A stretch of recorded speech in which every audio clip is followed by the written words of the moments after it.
Okay, welcome back to Movie Masters. I am your host Carl, and today we're doing a 1-year review of the Sony FX30. Now I have just bought the Sony A7C Mark II.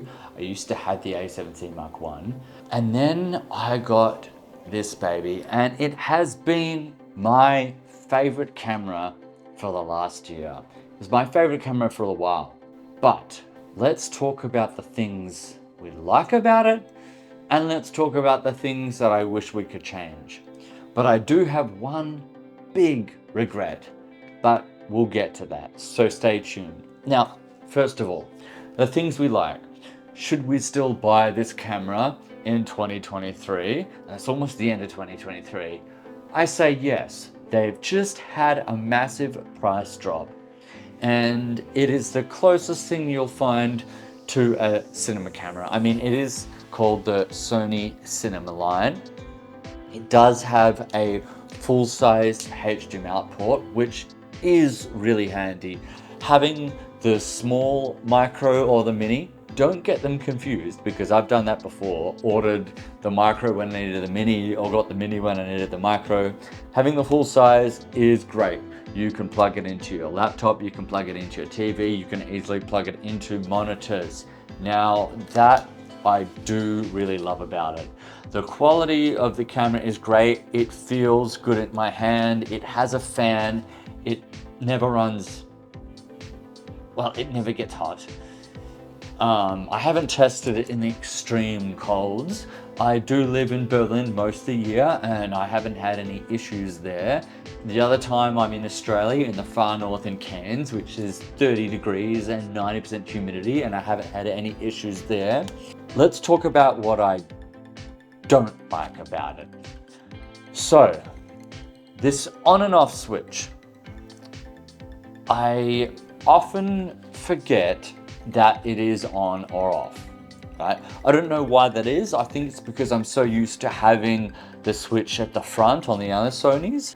But I've also found that, and I'm just assuming this is because of the internal fan, that if you leave it on, it will go flat in an hour or an hour and a half, or however long your battery is charged for. And that is annoying. Whereas I found that when I have used my other Sony cameras, my A6300, my A7, my A7C II, and so on, when you're having it in standby mode, it lasts a lot longer. You don't have this continuous fan running or screen running, or for whatever reason, it seems to have kind of this fail-safe thing where it's like an energy saving option. Whereas this does run out of battery very quickly. Now, when I have it rigged up, I've got a massive battery on it. Maybe you've got the B mount, whatever. So that's not so much an issue. My one big regret, and this is why I bought the A7C Mark II along with this, and I'm still not sure whether I want this to be my A camera or my B camera. Now, I know that this does shoot 120 frames per second in 4K, which I love, but it's not full frame. And it's not about the framing, the size. I mean, yes, I would love an extra bit of size when I'm using my smaller lenses.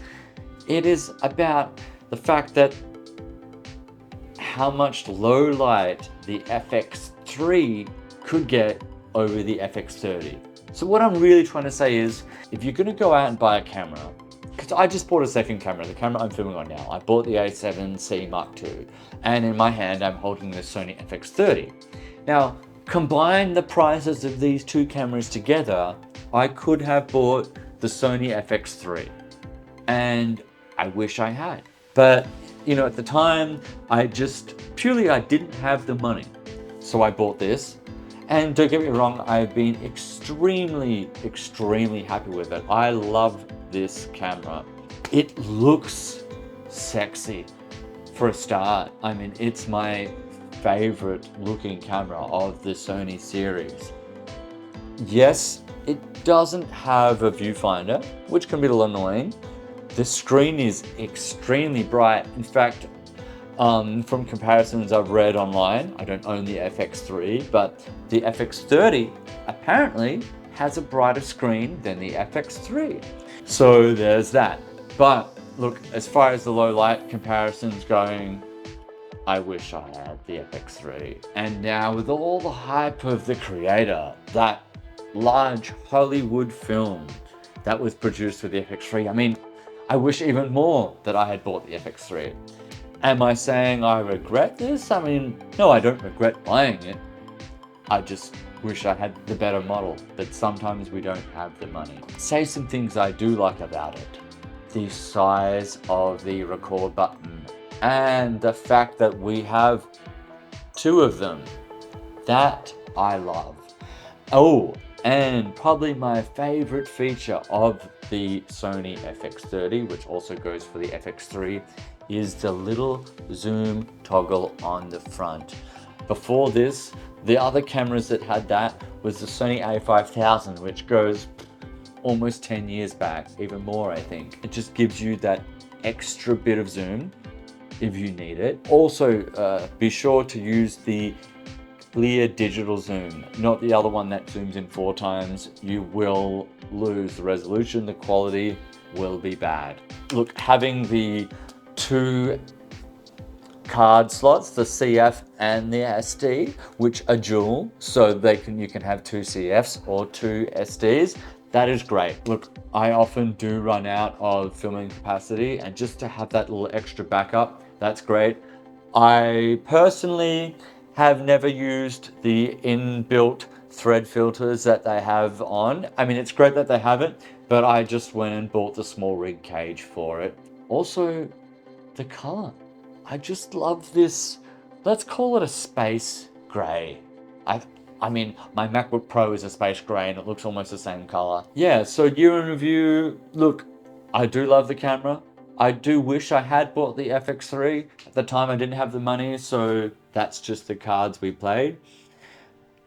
I have considered buying more of these just to have several angles, because depending on what kind of work you do, I do a lot of band filming, especially live band filming, and then you have to have multiple angles. Maybe you want to capture a wedding and you know, there's only one of you. The tracking is great, the quality is great. I just wish I had the FX3. But in saying that, now that I have the A7C Mark II, and if you're watching, check out my last video.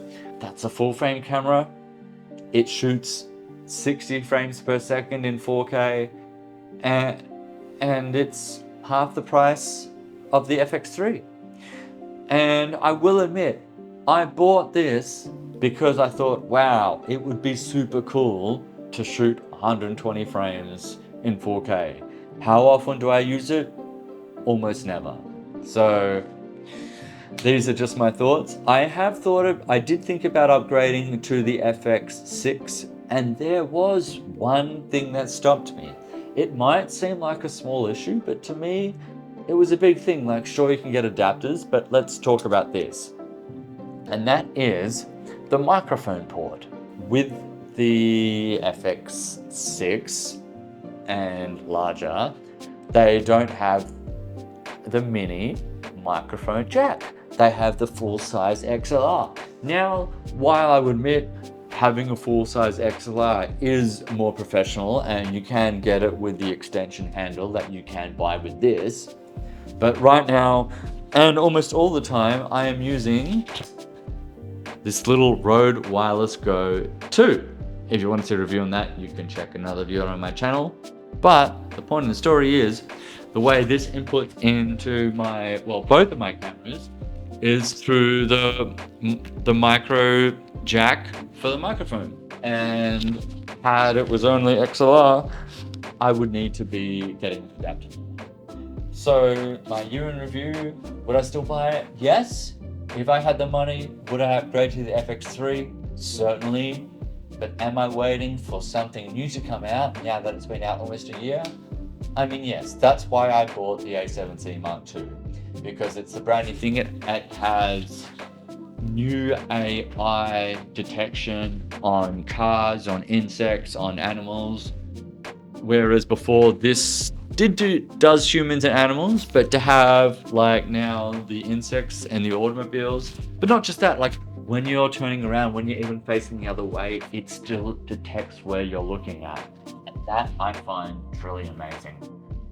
Anyway, right now there is a sale on these, so if you're in the market for one, I still highly regard this as an amazing camera, especially if you want to get into film. I also even use it for photography, and the stills are great.